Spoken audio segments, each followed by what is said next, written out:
Bonsoir à tous, bienvenue si vous nous rejoignez sur France 24. Vous êtes au cœur de l'info, on est ensemble jusqu'à 21h, heure de Paris. Voici les titres de ce samedi. Une nouvelle tour d'habitation détruite dans la bande de Gaza.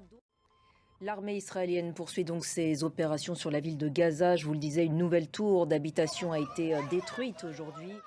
La famine, elle, continue ses ravages dans la bande de Gaza. Les enfants sont particulièrement touchés. Certains ont pu être évacués vers l'étranger pour des soins médicaux. C'est le cas d'une fillette de 2 ans, Cham, qui retrouve ainsi ses forces en Italie. Regardez. Et toujours concernant cette actualité, sachez qu'une nouvelle flottille doit partir dans les prochaines heures du port de Tunis dans le cadre de la Global Soumoud Flotilla qui vise à briser le blocus de l'enclave palestinienne. À son bord, plusieurs personnalités prévues, parmi lesquelles l'actrice française Adèle Haenel ou encore le petit-fils de Nelson Mandela. On va d'ailleurs l'écouter. Je vous le disais en titre, Séoul exprime sa profonde préoccupation après ce raid du service américain de l'immigration dans une usine en construction en Géorgie, dans le sud-est américain. Raid dans lequel environ 300 Sud-Coréens ont été arrêtés. Ils sont soupçonnés de travailler illégalement dans le pays. Le site détenu par les Sud-Coréens Hyundai et LG doit en principe ouvrir à la fin de l'année. Antoine Fenot.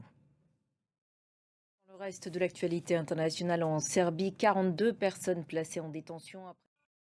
Dans l'actualité politique en France, maintenant J-2 avant le vote de confiance de l'Assemblée nationale. Après une semaine de consultation, François Bayrou n'est pas parvenu à faire bouger les lignes. Sa chute est donc plus que probable. Pendant ce temps, le mouvement Bloquons tout du 10 septembre s'organise. Reportage d'Astrid Mesmoria.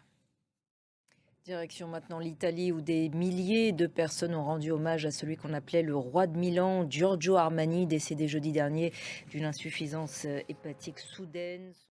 Et toujours en Italie, le clap de fin de la 82e Mostra de Venise ce soir. 21 films en compétition vont se disputer le Lion d'Or.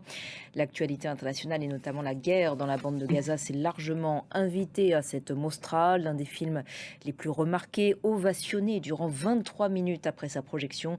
The Voice of Hind Rajab est l'un des grands favoris. Axel Simon.